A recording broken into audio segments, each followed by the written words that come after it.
It's the most. Hola, ¿qué tal? Bienvenidos sean todos. Un gran gusto tenerlos con nosotros. Estoy muy emocionada con estas invitadas de lujo. Primero que nada, muchísimas gracias al Diario La República por esta invitación. Para mí realmente es un privilegio, no solo pues por las invitadas que tenemos hoy, sino por ustedes, porque los principales invitados son ustedes en este mes de la mujer, que bueno, tenemos tantos desafíos, pero también tanto que compartir, algunas cosas que celebrar. Así que primero que nada, les quiero presentar a nuestras distinguidas invitadas, la expresidenta de Costa Rica, Laura Chinchilla, aquí está con nosotros. También está Silvia Lara, quien es la ministra de Trabajo y Seguridad Social del actual gobierno de Costa Rica, y Camelia Ili, decana de INPAE. Bienvenidas a todas. Gracias. Bueno, yo creo que aquí están ya Silvia y doña Laura.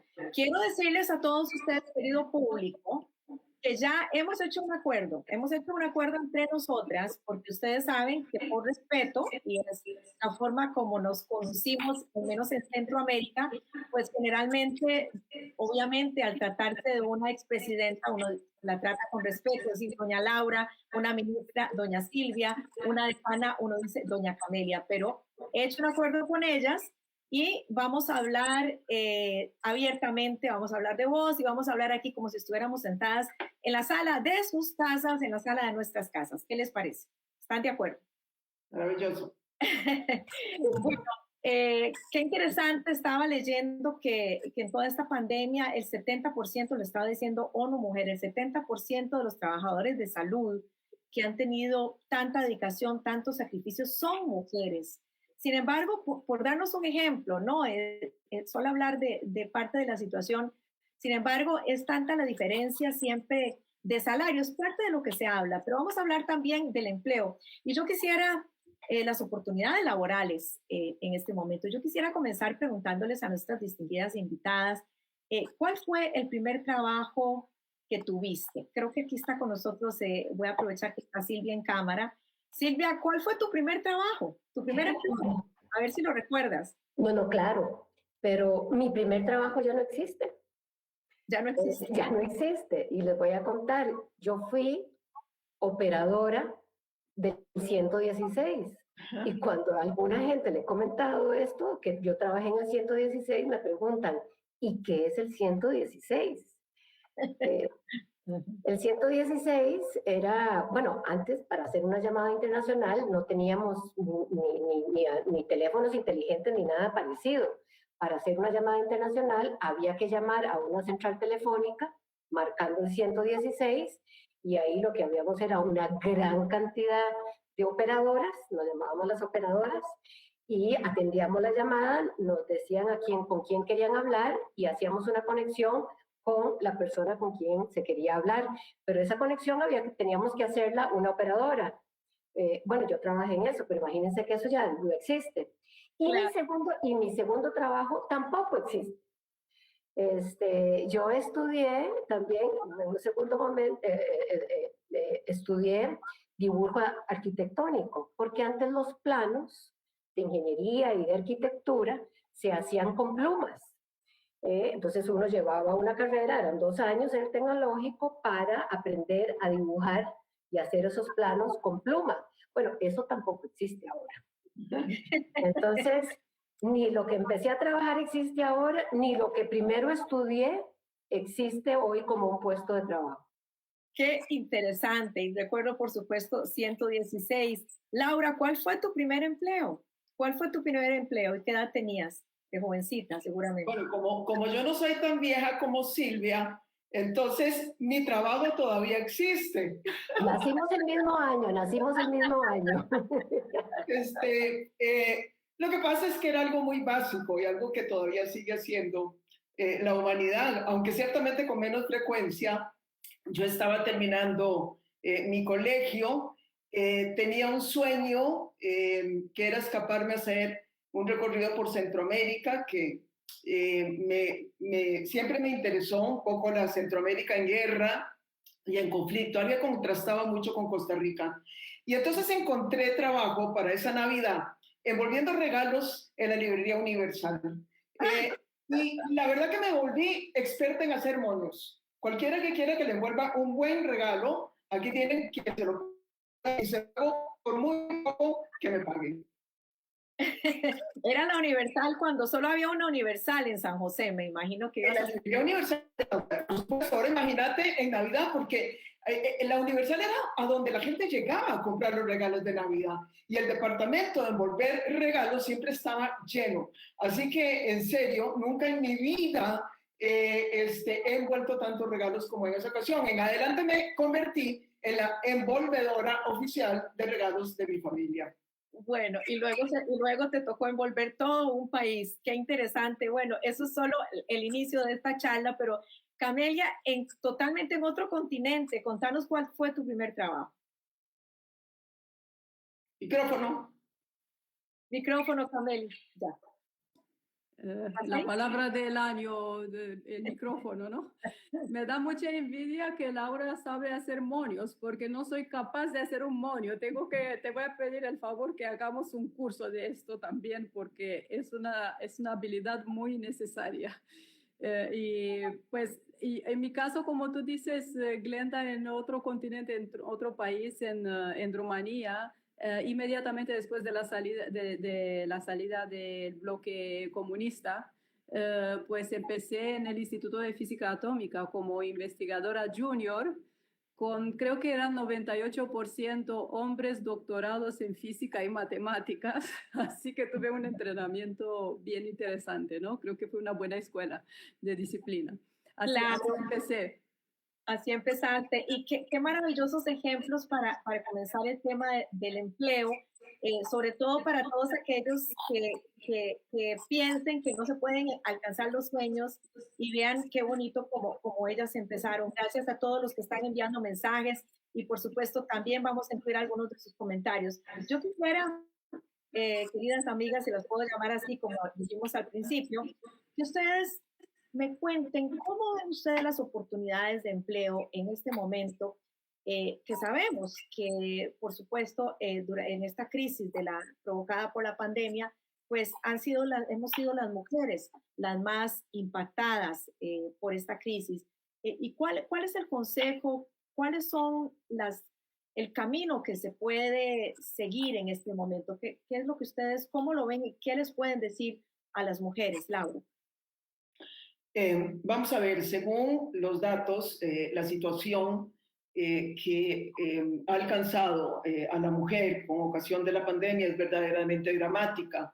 Recordemos que ya antes de la pandemia, particularmente en América Latina, la informalidad en el mercado laboral era muy alta. Esa gente se quedó sin ingresos prácticamente desde el día 1 de los confinamientos y además sin ningún tipo de sistema de atención social. Pues vean ustedes que, por ejemplo, en América Latina, el empleo de la mujer, prácticamente 60% está en el sector informal. Entonces, imaginemos la magnitud de la situación que estamos viviendo. Es decir, no se trata solamente de constatar, como está pasando en Costa Rica, que la mujer perdió más empleos que el hombre, sino que de previo la mujer ya estaba en el sector informal.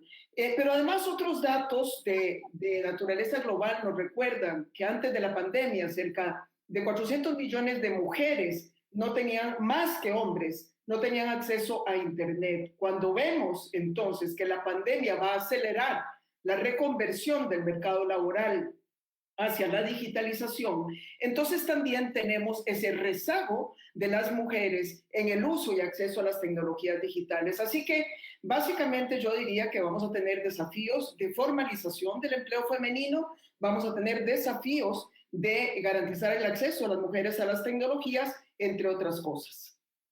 Excelente. Y Silvia, yo no me puedo imaginar la presión justamente como ministra de Trabajo y Seguridad Social, de tratar de ofrecer alternativas en medio de esta crisis para empleo para las mujeres. En ese sentido, Silvia, ¿cuál es tu consejo?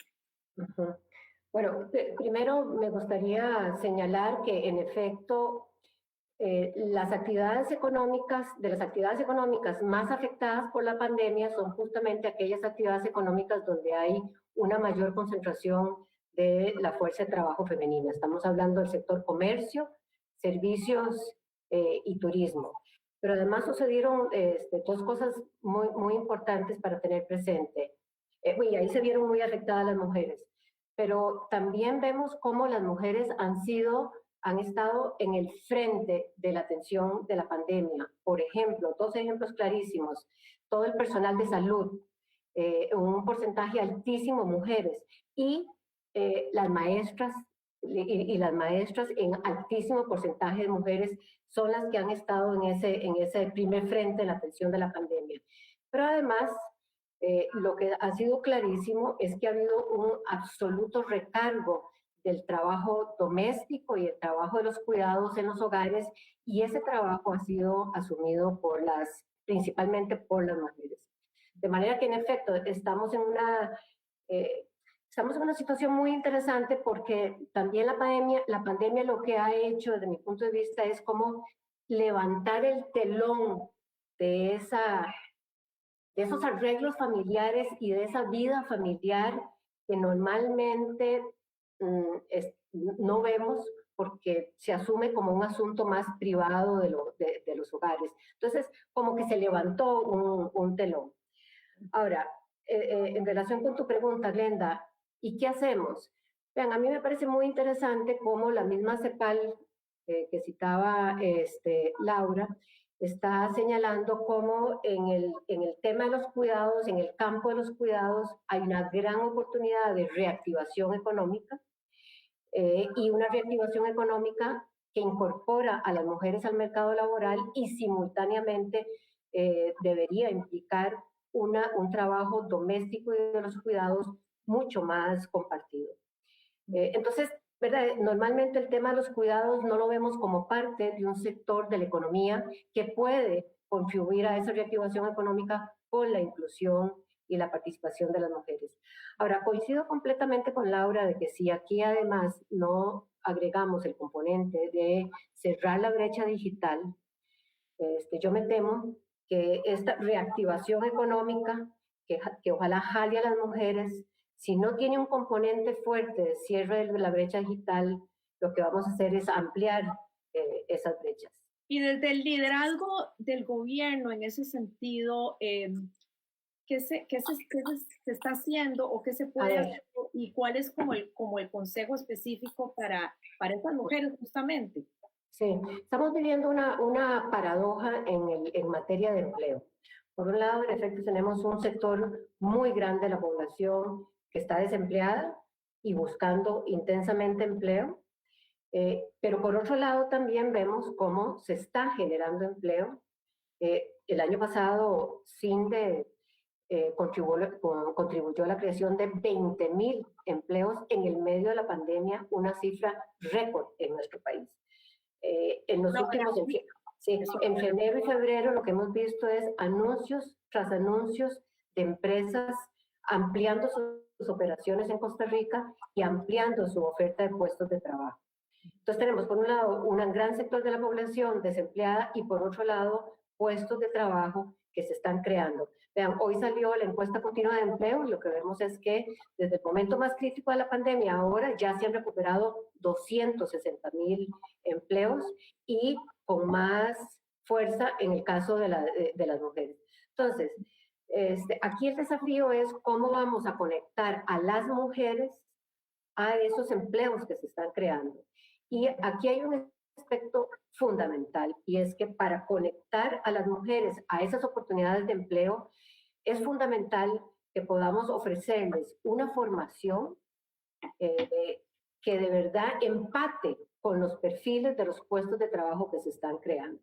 Entonces, vamos a hacer y estamos haciendo una apuesta muy grande. El Ministerio de Trabajo tiene fondos, tiene el programa Empléate, para apostar fuertemente a la formación de las mujeres para que reúnan los perfiles de los puestos que sí se están creando.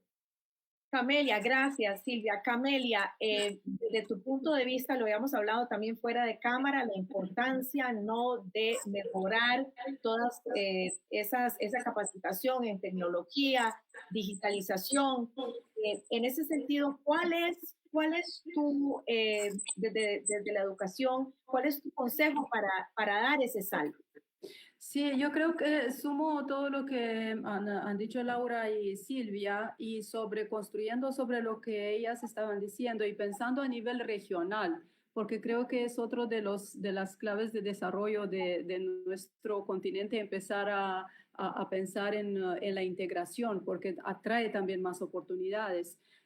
Yo creo que primero tenemos que ver cómo damos los accesos a Internet y a la conectividad en todos los sitios remotos de nuestros países, porque esto ya rompe una de las grandes fronteras que tenemos y que ha sido, por ejemplo, la movilidad de la mujer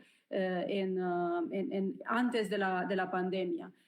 También desde la educación, una vez podemos tener estos accesos, el segundo paso sería orientar a las niñas en todas las carreras, no solo en los puestos que se generan ahora, sino con una proyección al futuro. O sea, tenemos proyección de empleos en los próximos 10, 20 años.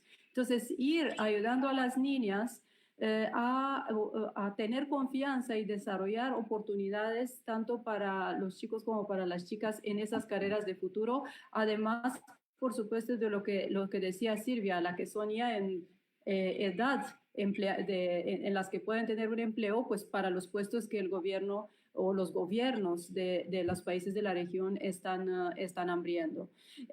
Hoy en día es mucho más económico, en una maletita se puede llevar un servidor y un pueblito muy remoto puede enseguida tener acceso a Internet y eso hace la gran diferencia. Y les quiero dar un dato. China apenas en el día 1 del lockdown abrieron 7,000 servidores con muchísimos terabytes de banda, de ancho de banda y conectaron 200 millones de alumnos a todo tipo de educación desde la primaria.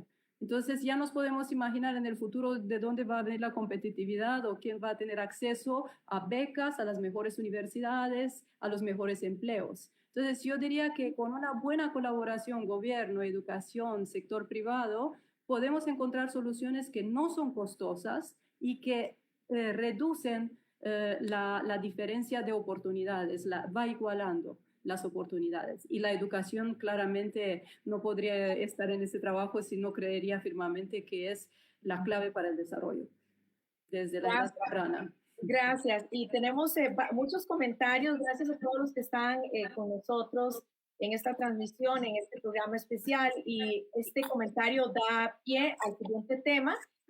Carlos Eduardo Méndez, porque aquí tenemos, me encanta, público y audiencia de ambos sexos. Gracias por visibilizar el tema que vamos a tratar ahora de los cuidados. Eso sí, dice, no feminicemos el tema de los cuidados. Los hombres también cuidamos.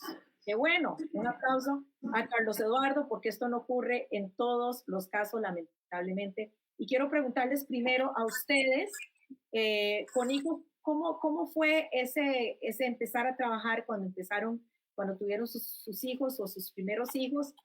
¿Cómo fue ese salto para dejar el bebé, que siempre a todas las madres nos cuesta, ¿no? En el caso de Camelia fue un poquito diferente, ¿verdad? Ella nos contarás, pero ¿cómo fue?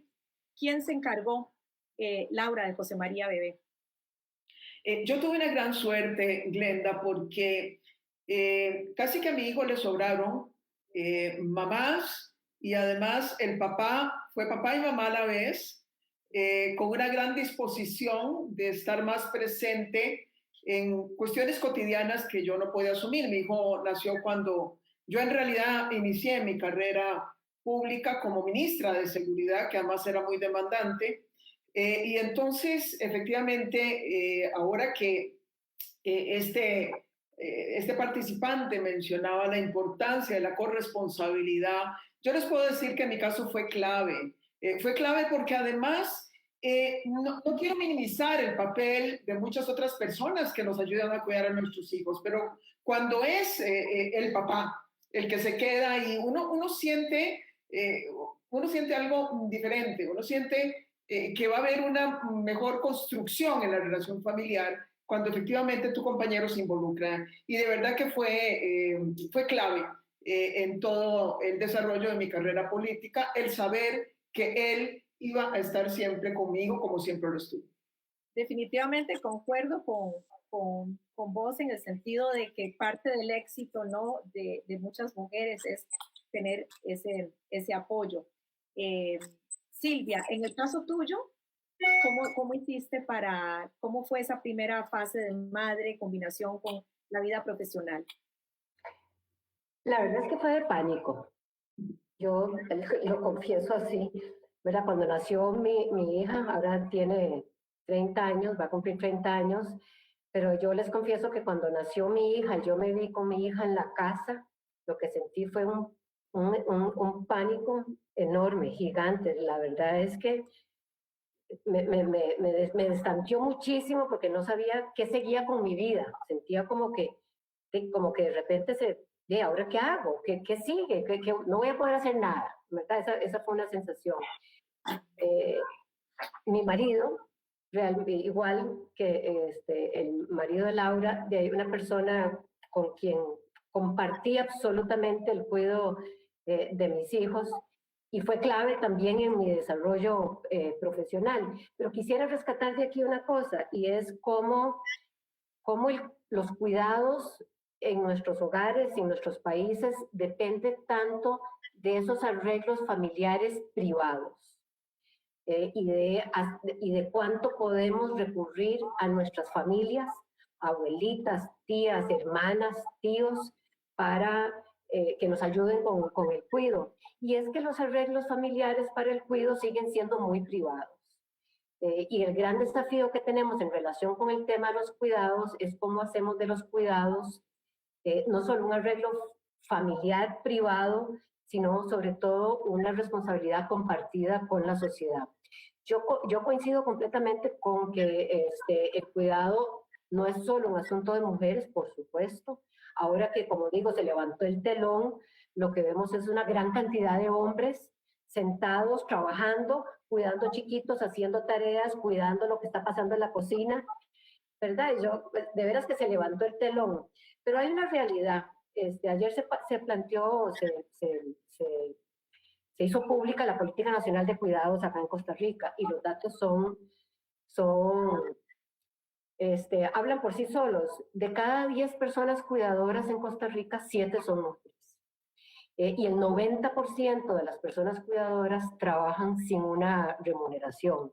Y aquí creo que es muy importante hacer una precisión. Cuando hablamos de cuidados, no estamos hablando solo de los niños pequeños.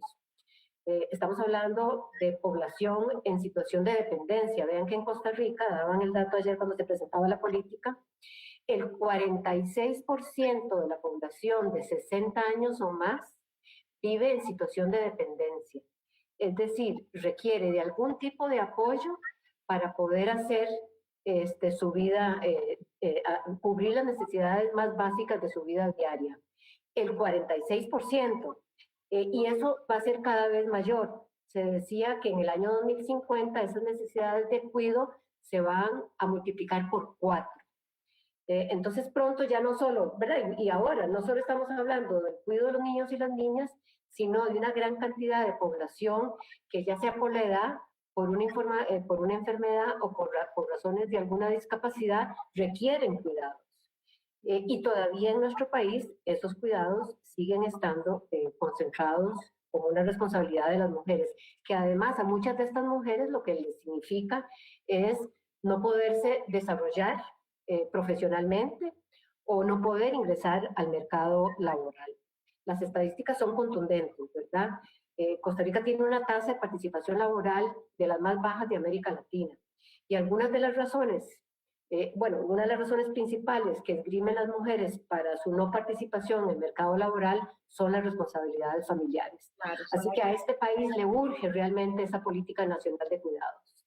Tenemos, antes de pasar a Camelia, Fanny Ramírez Esquivel, hay muchos comentarios, pero nos dice, según las estadísticas, 6 de cada 10 mujeres en el país tuvieron que realizar ajustes en los hábitos del hogar con el objetivo de mitigar los efectos económicos. Solo un 26,4% lograron impulsar sus emprendimientos, la mayoría relacionados con alimentación.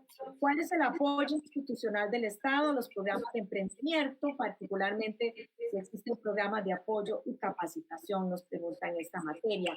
Camelia, tu experiencia en Europa fue un poco diferente. También decía Silvia la importancia de dar continuidad y que hay ciertos grupos, no solo los niños pequeños que requieren este apoyo. Pero desde el punto de vista académico y formación que ustedes realizan, ¿cómo abordan este tema? Sí, ¿quieres que siga yo, Glenda? Perdón, que no. Claro, sí, Sí. Camelia, perdón. Mira, efectivamente estamos teniendo datos clarísimos sobre la complejidad de compaginar tantas tareas y especialmente en ciertas generaciones. Como ustedes decían y nos decía el participante por foro, ¿sí? Afortunadamente estoy viendo cambios en las nuevas generaciones. Ya no se considera que el hombre ayuda a la mujer, sino estoy viendo nuevas generaciones donde comparten y además con gusto generaciones y ojalá a la medida que avancen en edad y responsabilidades mantengan estas prácticas. Hay retos para mujeres y mujeres en la academia. Puedo compartir, por ejemplo, parte de mi historia. Para que una mujer pueda hacer una carrera académica tiene que terminar su doctorado y normalmente el doctorado lo haces cuando estás en la edad de tener hijos y muchas veces son decisiones o son tiempos muy difíciles en donde algunas veces tienes que decidir o algunas veces no tienes opción. Y especialmente en países donde puedes tener ayuda, pero no la misma ayuda que puedas tener en otros continentes. Entonces, efectivamente, yo he hecho el doctorado mientras estaba trabajando. No tuve hijos naturales, pero Dios me ha traído una hija adolescente maravillosa por matrimonio que se vino a vivir de Boston a España. Cuando tenía 17 años, hizo con nosotros su pregrado y su maestría y tuvimos una química extraordinaria desde el primer momento en el que empezó nuestra vida juntas, que fue en unas vacaciones en las que nos dedicamos a ver shelters de perritos. Esto fue nuestro primer encuentro y desde entonces hasta hoy una relación maravillosa. Recuerdo con Gabriela yendo a la 1 de la mañana, ella se mantenía despierta para que yo a la 1 de la mañana pueda ir a imprimir a un work center el borrador de mi tesis de doctorado y nos paseamos las dos por Madrid. El work center de Velázquez nos conoce a las dos muy bien y le debo en gran parte a ella y a mi esposo, por supuesto, haber hecho el doctorado y poder seguir luego con una carrera académica de profesora también. Entonces, esto es como un mensaje para las mujeres que hay muchas formas de llenar tu vida. Tengo también 2 ahijadas, o sea que creo que podemos aportar y criar hijos y criar jóvenes e inspirarlos de muchísimas formas. Este sería como un poco el mensaje que quería transmitir claro, Camelia, quiero preguntarte porque Rocío Zúñiga habla justamente sobre las oportunidades de estudio. Dice, los estudios superiores son costosos. Sin embargo, miles de mujeres hemos hecho esfuerzos y tras la pandemia ya no es suficiente. Estamos varadas, hay pocas oportunidades. ¿Qué consejo le darías a Rocío, Camila? Mira, Rocío, yo creo que tenemos que ser emprendedoras en la búsqueda de oportunidades. Y para darte un dato, hicimos una encuesta sobre el progreso social de las mujeres en América Latina y solo un 10% de las mujeres acceden a las políticas y apoyos que los gobiernos tienen para las mujeres. Es decir, tenemos que ver cómo hacemos para comunicar las ayudas que hay, porque hay muchas que no se usan. Luego también a veces es la barrera de uno mismo en pensar no puedo acceder a esa institución porque quizás es cara. Cuando tocas la puerta y muestras que tienes grandes calidades, hay posibilidades de ayudas académicas y hasta muy interesantes. Entonces yo diría es la mentalidad, quitar el miedo y atreverse a preguntar, atreverse a tocar a las puertas y decir yo quiero estudiar, quiero buscar nuevas formas de crecer, y las ayudas me constan que muchas quedan sin utilizar. Entonces yo le diría que no se corte por eso. Yo creo que Silvia está complementando lo que acabo de decir. Eso quiero preguntarles a Laura y Silvia. En ese sentido, ¿ustedes saben de oportunidades que no se estén aprovechando, que quieran agregar? A mí me llama mucho, una de las cosas que más me ha llamado la atención y me ha marcado y me ha hecho tomar conciencia estando en el cargo, es la dificultad que tienen las personas, y en este caso especialmente las mujeres, para encontrar el camino a las oportunidades y sobre todo para saber a dónde está la información. Si necesito un servicio empresarial, ¿a dónde lo busco? Si necesito un crédito, ¿a dónde voy? Si lo que necesito es asesoría e innovación, ¿qué hago? Eso realmente me ha llamado muchísimo la atención, porque hay mucha oferta en el Estado, mucha información. En el INAH hay una gran cantidad de programas y de formación y de asistencia técnica. En el Ministerio de Economía también, en el Instituto de Desarrollo Rural también, y sin embargo está todo tan disperso, tan desconectado y a veces tan poco informado, que la gente tiene una enorme dificultad para encontrar la información y encontrar el camino a esa oferta del Estado. Una iniciativa justamente en reconocimiento de esta dificultad es la creación por parte del INAH y del Ministerio de Economía de lo que se han denominado los Centros de Desarrollo Empresarial. Ya hay 6 en el país, se inauguraron los 6 la semana pasada, que pretenden ser una ventanilla única de acceso a servicios empresariales y financieros. Pero ¿cómo pueden las personas averiguar más? Por ejemplo? En el INAH, www.ina.go.cr. Ahí pueden encontrar, y en el Ministerio de Economía. Estos justamente pretenden ser una ventanilla única, es decir, que yendo a una sola ventanilla, en este caso los Centros de Desarrollo Empresarial, pueden encontrar un conjunto de servicios de distintas instituciones, para que la persona no tenga que ir a 20 instituciones para intentar entender a qué tiene acceso. Excelente. Laura, ¿querías agregar algo respecto a eso? A esa observación. Creo que estás en mudo.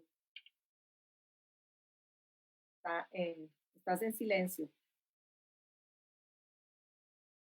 Laura. Bueno, antes de continuar con el tema, ahí está.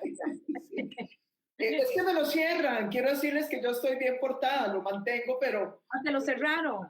Qué bandidos. Me lo cerraron y no me había dado cuenta.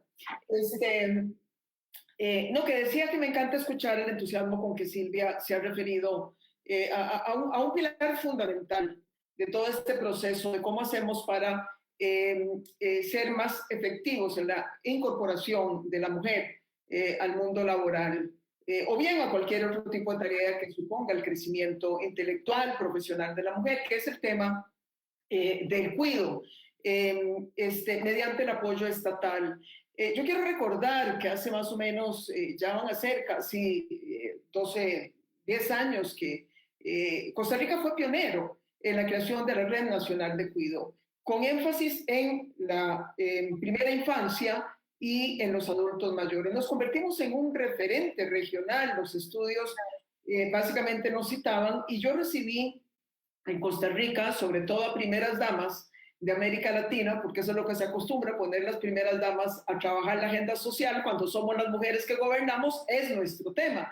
Pero bueno, yo encantada de recibir a las primeras damas que nos visitaron de Chile, de Colombia, etcétera, para ver nuestro programa. Pero Silvia se nos debilitó, y yo creo que ahora que estás ahí, hay que ver cómo avanzamos el esfuerzo, porque precisamente...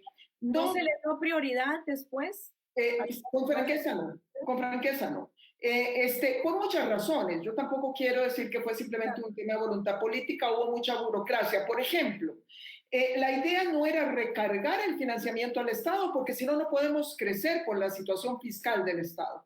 La idea era conformar redes de apoyo, y entre esas estábamos creando microempresas que eran administradas por mujeres, empleando mujeres, atendiendo niños para que otras mujeres pudieran trabajar. Ese enfoque, que era básicamente, básicamente promoviendo la iniciativa privada, la microempresa, chocó contra un sector de la burocracia del Estado costarricense y en su momento no se supo. Básicamente decirles hay que seguir. Yo creo que ahí tenemos una gran oportunidad de recoger ese tipo de iniciativas, porque también es cierto que una vez que las mujeres arrancan, y ahí arrancaron muchísimas pequeñas empresarias, pero se caen o cambian las reglas del juego, pues vaya, las mujeres entonces también se quedan con la mitad de camino. Pero creo que con Silvia ahí tenemos una gran aliada para ver si aquí se pueden retomar esos esfuerzos. Ahí te deja el enorme encargo. Antes de continuar, quiero presentarles un testimonio, hablando de mujeres emprendedoras, por cierto, un testimonio de Marisol Calvo. Ella emprendió en un proyecto que se llama Marshmallow Drive. Vamos a ver de qué se trata.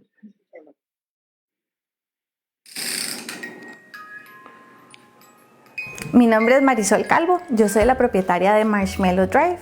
Actualmente también trabajo en una empresa a tiempo completo y soy mamá de 2 niñas. Marshmallow Drive nació de la necesidad que yo tenía cuando estaba embarazada de buscar artículos para decoración al cuarto de mi hija y no conseguía ninguna tienda en línea que me ofreciera esto. Entonces decidí buscar diferentes opciones para importar al país y poder abrir una tienda que ofreciera a las personas este tipo de artículos y que los pudieran comprar en línea y se los llevaran directamente a la casa de las personas, porque cuando uno está embarazado uno no quiere andar paseándose por todas partes buscando las cosas. Mi consejo para todas esas mujeres que tienen esa idea de que quieren hacer algo es que si lo van a hacer tiene que ser algo que las apasione, que las haga feliz, que lo disfruten.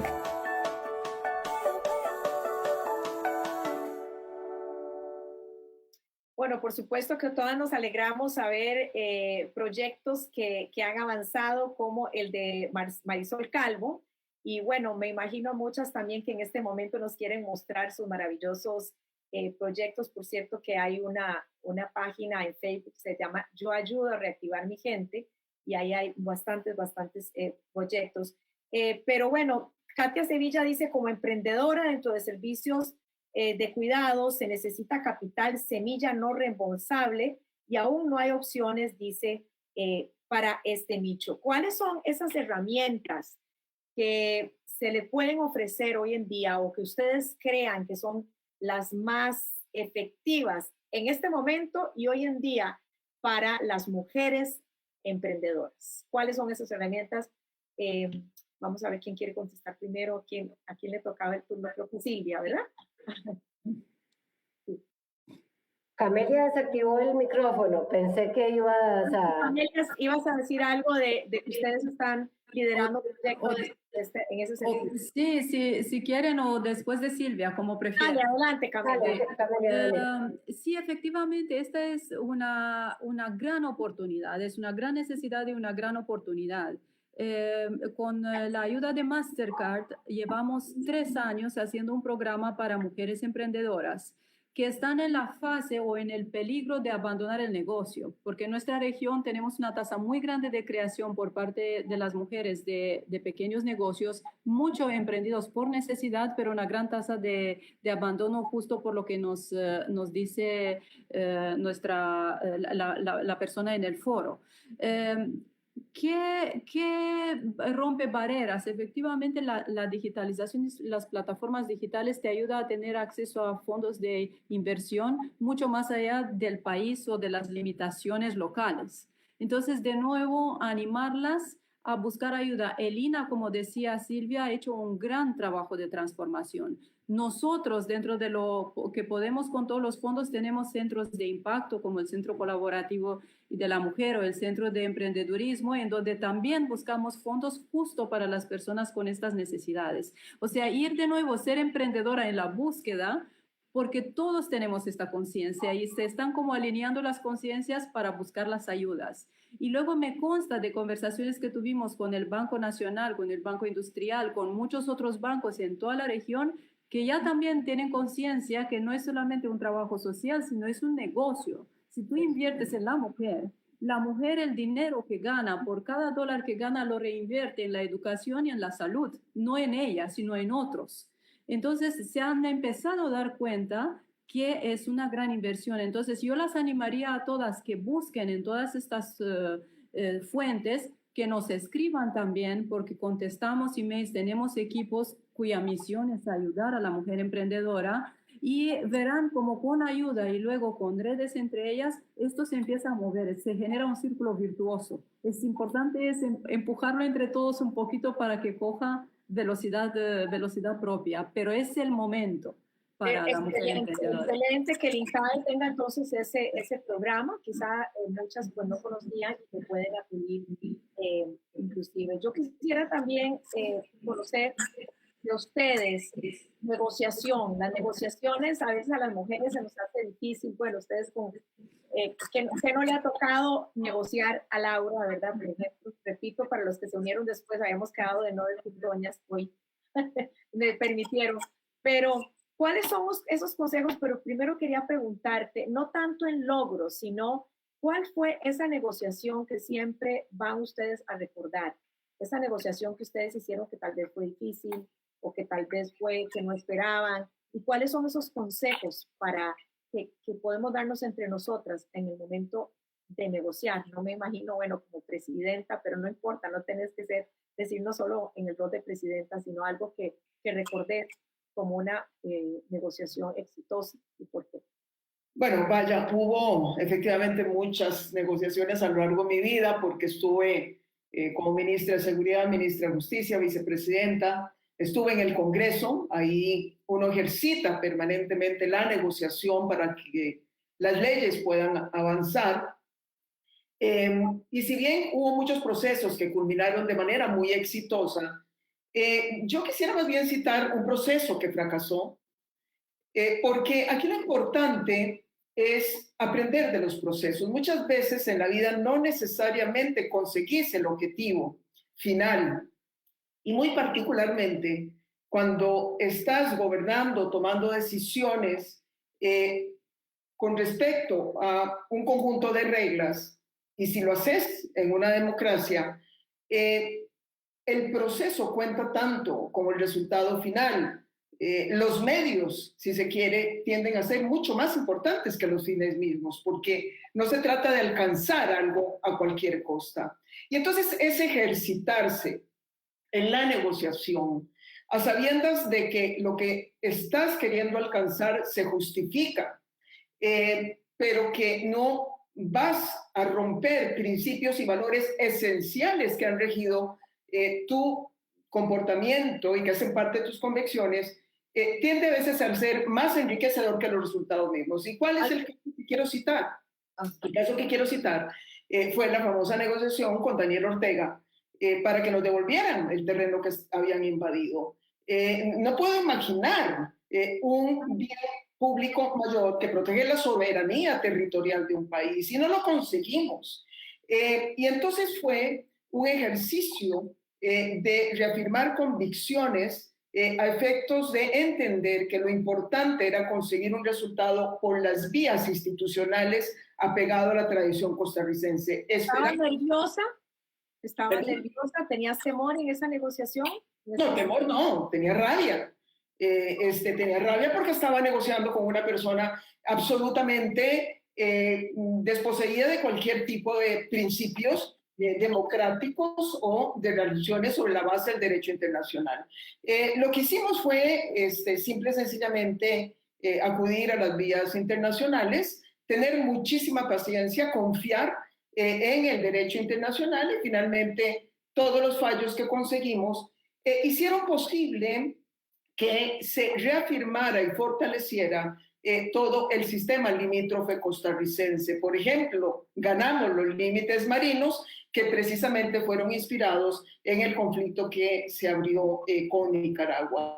Es decir, conseguimos un resultado que fue mucho más beneficioso para Costa Rica que simplemente haber desplazado a Daniel haciendo uso de la Fuerza Armada y claudicando en nuestra tradición de paz, pero el resultado finalmente fue mucho mejor y apegado, insisto, a los principios que teníamos que observar.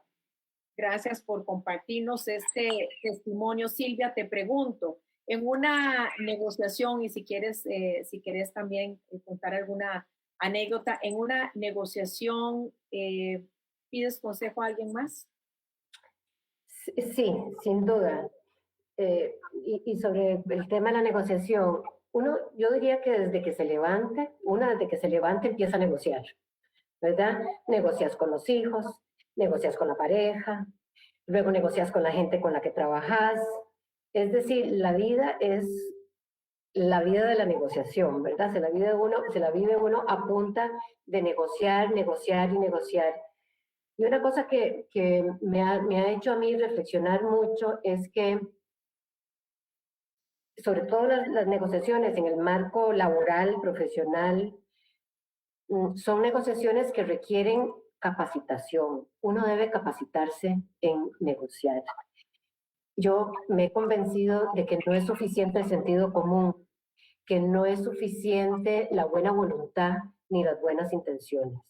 La negociación requiere técnicas. Y ese es un llamado que yo haría, porque yo confiaba mucho, yo decía, no, pues yo tengo buenas intenciones, ¿por qué si tengo buenas intenciones no puedo salir adelante con la negociación? No, porque la negociación requiere técnica. Y una de las cosas que más,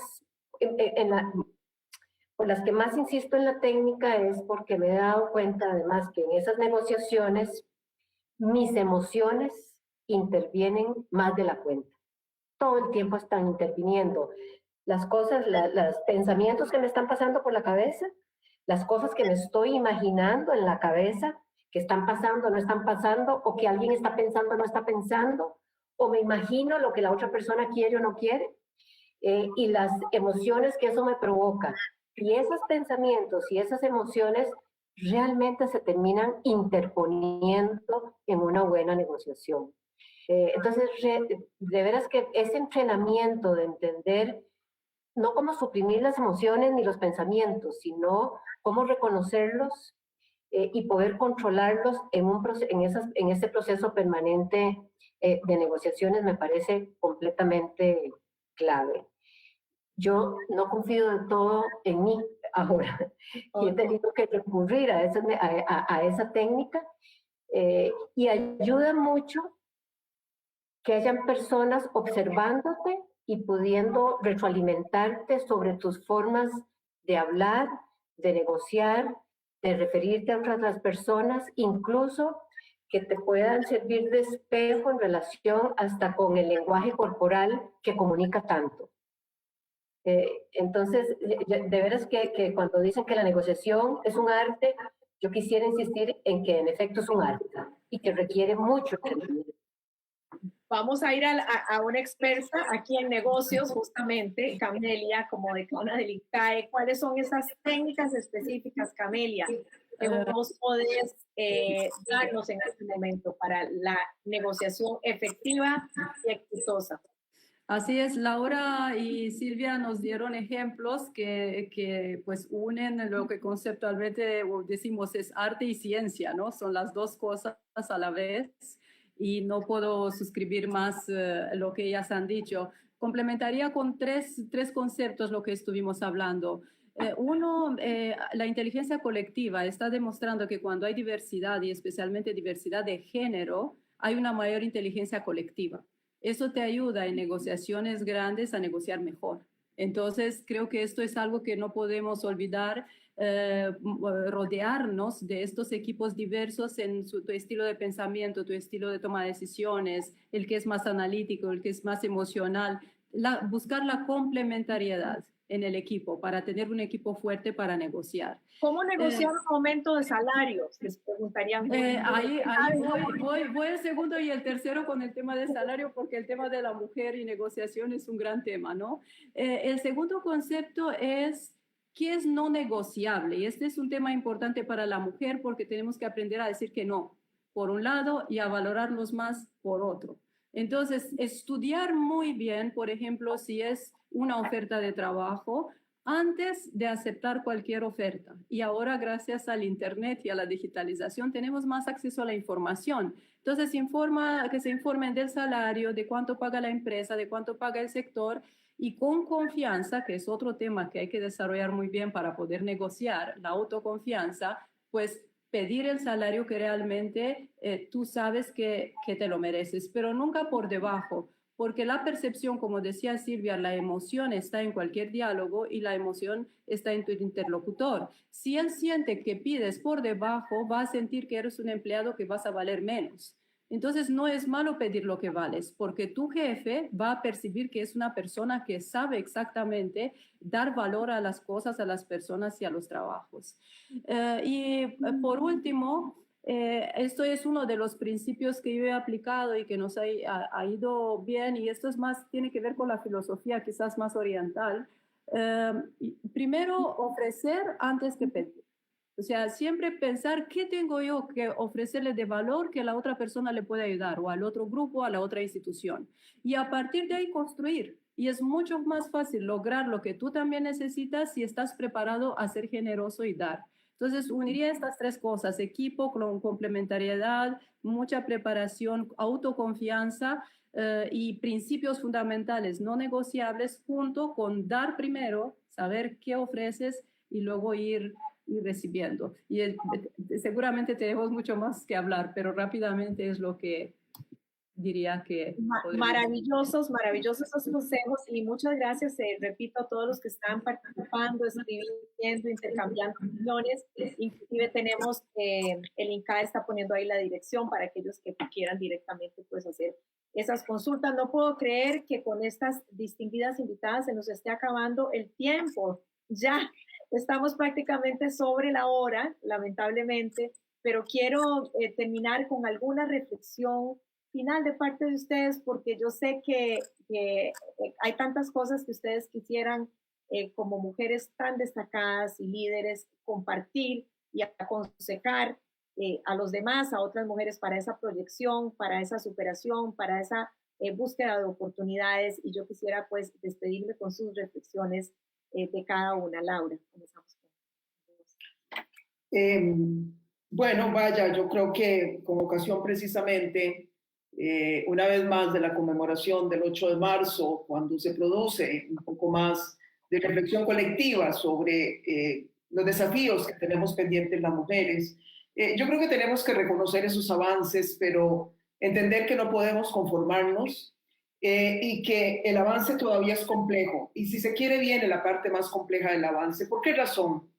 Porque hemos avanzado, sin duda alguna, como lo decía, en cuanto al acceso a derechos fundamentales, a derechos básicos, pero ya no podemos quedarnos ahí. Ya de lo que se trata en adelante, y el gran desafío, es cómo empoderamos a las mujeres, cómo hacemos para que las mujeres tengan acceso a esas cimas de poder y decisión que nos han sido negadas. Y entonces vamos a empezar a sentir esa resistencia que se va a incrementar en los años venideros. Por eso es que básicamente les digo a las mujeres, primero, crean muchísimo en esa fuerza interna que las mueve, en esa gran capacidad. No dejen subestimarse nunca en cuanto a su potencial. En segundo término, traten de actuar colectivamente frente a muchas de las metas que quieren proponerse. Y finalmente, tampoco desdeñen lo que para mí es el factor más importante que tienen las mujeres a su haber, que es la capacidad de lucha. Decir mujer es básicamente decir lucha, y yo creo que esa es nuestra mayor fortaleza. Nunca, nunca dejar de luchar. Gracias, gracias. Silvia. Sí, absolutamente coincido completamente con la reflexión que hacía Laura, y quisiera tal vez enfatizar en una de esas recomendaciones, que es la lucha colectiva.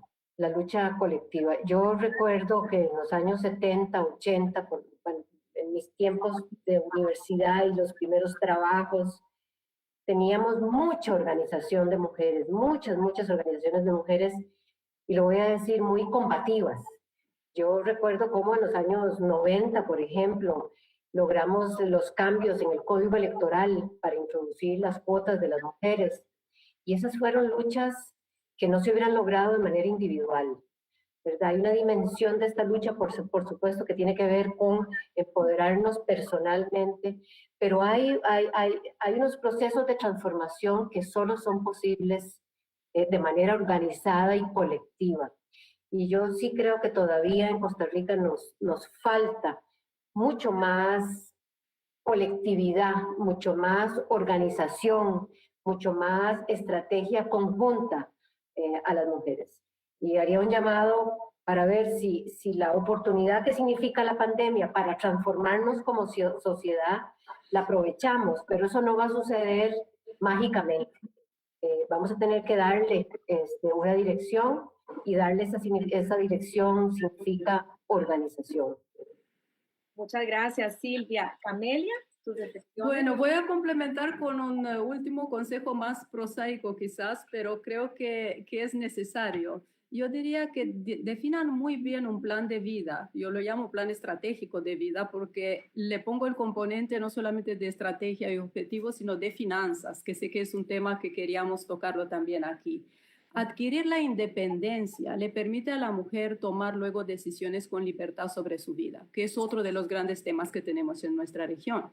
Entonces, yo les diría que intenten ese plan estratégico de vida o ese plan de vida, incorporen educación, incorporen cómo logro tener independencia y luego escoger muy bien y con mucha más libertad tu partner, tus relaciones personales y todo lo que quieres hacer. Pero está muy, muy demostrado que tener esa parte en cuenta te da mucha libertad para el resto de tu vida, y decisiones tempranas hechas a tiempo te ayuda muchísimo en la edad adulta cuando se acumulan las dificultades para las mujeres. Así que esto es lo que yo diría para terminar. Muchísimas gracias. Realmente, bueno, me siento muy privilegiada de haber podido conversar con ustedes. Realmente, pues, en una hora muy difícil. Les agradezco de todo corazón a cada uno por compartir sus experiencias, sus vivencias, un poquito también lo más importante, ¿no?, de esas herramientas que podemos ofrecernos unas a otras, porque si hay algo que es cierto es la necesidad de apoyarnos entre nosotras, las mujeres. Necesitamos más, pues, inspirarnos unas a otras y realmente tener una auténtica ayuda, sobre todo porque siempre hay alguien más y a veces muy cerca que está necesitando de ese consejo, de esa palmadita y con solo algunas palabritas que podamos decirle de cómo algunos consejos, de acuerdo a nuestra experiencia, siempre va a haber alguien más que pueda recibirlo y mejorar su situación. Obviamente son muchos los desafíos, pero muchísimas gracias, por supuesto, expresidenta Laura Chinchilla, muchas gracias a la ministra de Trabajo y Seguridad Social, Silvia Lara, y a la decana del INPAE, Amelia Ilí. Gracias a las tres. Muchas gracias. Muchas gracias. Gracias, ha sido un privilegio. Gracias.